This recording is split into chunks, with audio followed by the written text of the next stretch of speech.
सुप्रभात विद्यार्थियों आप सबका स्वागत है आपके अपने YouTube चैनल हिंदी कनासिज NCERT एंड RBSE फॉर मेधावी कोशिश। विद्यार्थियों, मुझे पूरी उम्मीद है कि आप घर पे हैं, स्वस्थ हैं, आपका अध्यापन का सुचारू चल रहा है। जैसा कि आपको विदित है, पता है कि मैं आपको हिंदी पढ़ा रहा हूँ। हिंदी के अंदर आज का जो हमारा प्रकरण वो क्या है? वाक्य भेद। क्या चल रहा है विद्यार्थियों? वाक्य भेद। और वाक्य भेद भी किसके?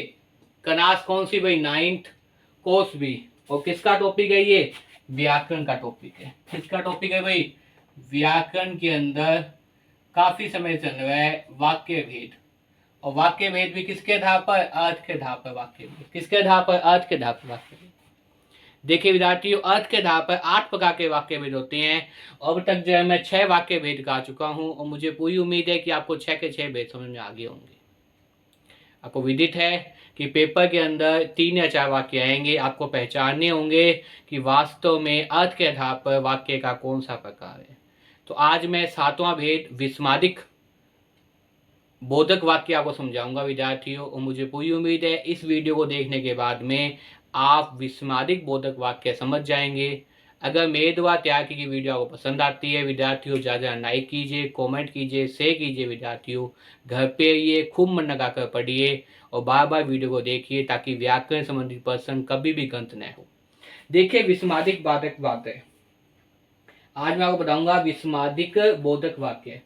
देखिए कई बार वाक्य ऐसे होते हैं कि जिन वाक्यों को पढ़ने के बाद में हमें क्या है? आश्चर्य, हर्ष, शोक, घृणा आदि के भाव व्यक्त हो जाते हैं। उन्हें क्या कहते हैं? विस्मादिक बोधक वाक्य कहते हैं। जिन वाक्यों में व्याख्या देखिए विद्यार्थियों, जिन वाक्यों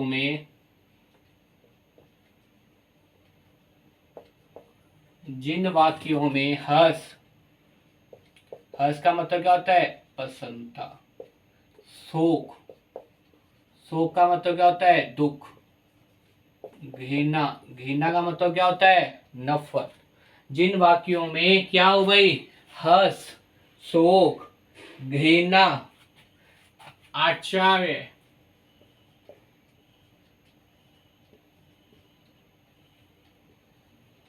आदि इस प्रकार के हैं, जिन वाक्यों के अंदर क्या हो आपके सामने? जिन वाक्यों के अंदर हर्ष, हर्ष का मतलब क्या होता है? प्रसन्नता।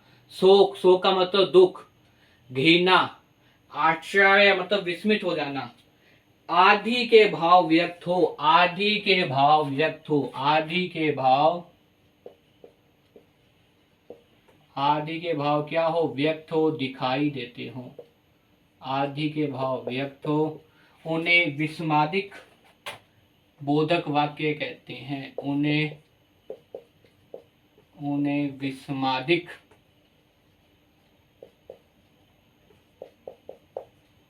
बोधक, उन्हें विस्मादिक बोधक क्या कहते हैं भाई? वाक्य कहते हैं। क्या कहते हैं? वाक्य कहते हैं। वाक्य कहते हैं। इस प्रकार से आपके सामने परिभाषा आ गई। किसकी परिभाषा आ गई? विस्मादिक बोधक वाक्य की परिभाषा आ गई। विस्मादिक बोधक वाक्य क्या होते हैं? जिन वाक्यों से क्या हो? जिन वाक्यों में हमें क्या हो? आश्चर्य का, हर्ष का, शोक का, घृणा का। जिन वाक्यों में हर्ष, हर्ष का मतलब प्रसन्नता, शोक का मतलब दुख, घृणा का मतलब नफरत, आश्चर्य का मतलब विस्मित होना आदि के भाव क्या हो? व्यक्त होते हो, आदि के भाव पता चलते हो, दिखाई देते हो, उन्हें क्या कहते हैं? उन्हें विस्मादिक वाक्य कहते हैं। उन्हें क्या कहते हैं? विस्मादिक वाक्य कहते हैं। उन्हें क्या कहते हैं? विस्मादिक वाक्य कहते हैं। जैसे उदाहरण के रूप में आपको देखते हैं, जैसे मुझे उम्मीद है आपको भाषा समझ में आ गई होगी। जैसे उदाहरण की बात करें तो आपके सामने जैसे पहला उदाहरण क्या है? अरे इतनी ऊंची इमारत, अरे इतनी ऊंची इमारत। अरे, अरे का मतलब अचानक होता ना। अरे इतनी ऊंची इमारत, ओ उसके पिता की दुर्घटना में निधन हो गया। उसके ओ उसके पिता की दुर्घटना में निधन हो गया। दुर्घटना में मृत्यु हो गई। तीसरा वाक्य देखिए विद्यार्थियों, वाह क्या छक्का मारा, वाह क्या छक्का मारा, वाह क्या छक्का मारा। अंतिम वाक्य एक और ले लेते हैं आपके सामने, जितने वाक्य नीचे वाक्य कितने हो जाएं। वाह क्या छक्का मारा, छी छी कितनी दुर्गंध है, छी छी कितनी दुर्गंध है, छी छी कितनी क्या है भाई, दुर्गंध है। इस प्रकार देखिए विद्यार्थियों, सबसे महत्वपूर्ण बात तो आपको मुझे उम्मीद है अब तक समझ में आ गई होगी कि जब हम इस प्रकार के वाक्यों को हल करते हैं तो हमें क्या दिखाई देता है, इसका विराम चिन्ह क्या होता है। जैसे प्रश्नवाचक चिन्ह का विराम चिन्ह प्रश्न सूचक होता है, वैसे ही इसका क्या होता है, विस्मयादिक सूचक। अगर आपको वाक्यों के अंदर इस प्रकार के शब्द दिखाई देते हैं तो निसंदेह वो क्या है, विस्मयादिक बोधक वाक्य है। जैसे अरे इतनी ऊंची इमारत, ये वाक्य किसका हो जाएगा भाई, अचायक हो जाएगा। आपको सारे पता चल रहा है ये क्या है, विस्मित हो गया। व्यक्ति गांव से शहर में आया और शहर में देखा इतनी ऊंची इमारत, तो क्या कह रहा है, अरे इतनी ऊंची इमारत। और कौन सा चिन्ह है, विस्मयादिक विराम चिन्ह। ओ उसके पिता की क्या हो गई भाई, अरे ओ उसके पिता की दुर्घटना में मृत्यु हो गई। तो कौन सा भाव हो जाएगा, शोक का भाव हो जाएगा। कौन सा भाव हो जाएगा, शोक का भाव हो जाएगा, दुख का भाव हो जाएगा। वाह क्या छक्का मारा, कौन सा भाव हो जाएगा, वाह क्या छक्का मारा। कौन सा भाव हो जाएगा, हर्ष का भाव हो जाएगा। कौन सा भाव हो जाएगा, हर्ष का भाव हो जाएगा। छी छी कितनी दुर्गंध आ रही है, कौन सा भाव हो जाएगा, घृणा का भाव हो जाएगा।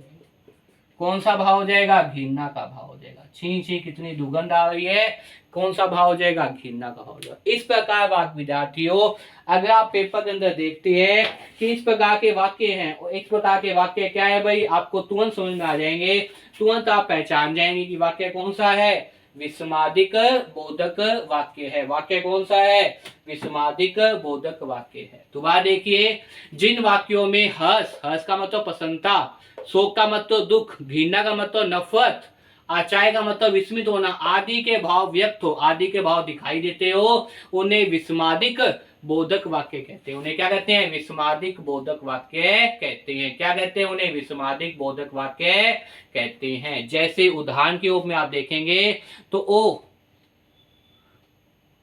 अरे इतनी ऊंची इमारत, अरे इतनी ऊंची इमारत, तो ये क्या हो जाएगा, आचार्य का भाव हो जाएगा। अरे इतनी ऊंची इमारत क्या हो जाएगा, आचार्य का भाव हो जाएगा। ओ उसके पिता की दुर्घटना में मृत्यु हो गई, क्या हो जाएगा, शोक का भाव हो जाएगा। निधन है, दुर्घटना, इसलिए कौन सा भाव हो जाएगा, शोक का भाव हो जाएगा।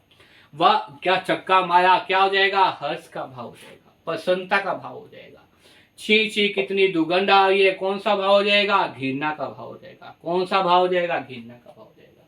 मुझे उम्मीद है विद्यार्थियों आपको विस्मयादिक बोधक वाक्य समझ में आ गए होंगे। आप इन बातों को नोट भी कर लीजिए। हालांकि आपको मुझे पता है कि भाषा पेपर में नहीं आएगी, लेकिन फिर भी आपके काम आएगी, इसलिए इन चीज़ों को नोट भी कर लीजिए। और साथ में जो है वो, अगर आप लोग चाहते हैं तो आप स्क्रीन शॉट भी ले लीजिए। कोई भी स्टूडेंट चाहे तो आप स्क्रीन शॉट रूप में देख सकते हैं, विस्मयादिक बोधक वाक्य ले लीजिए, 1 मिनट 2 मिनट स्क्रीन शॉट, ताकि आपको काम आएगा।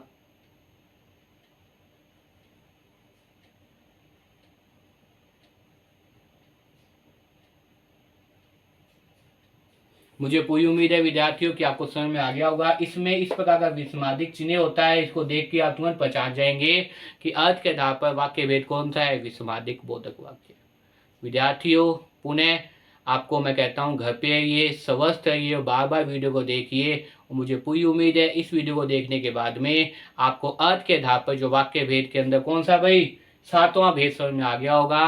तो खूब मन लगाकर पढ़िए, प्रश्नों को हल करने का प्रयास कीजिए। बहुत ही सरल तरीके से आपको हिंदी पढ़ाई जा रही है। बार बार वीडियो को देखिए, जिससे व्याकरण से संबंधित प्रश्न आपके कभी भी गलत न हो।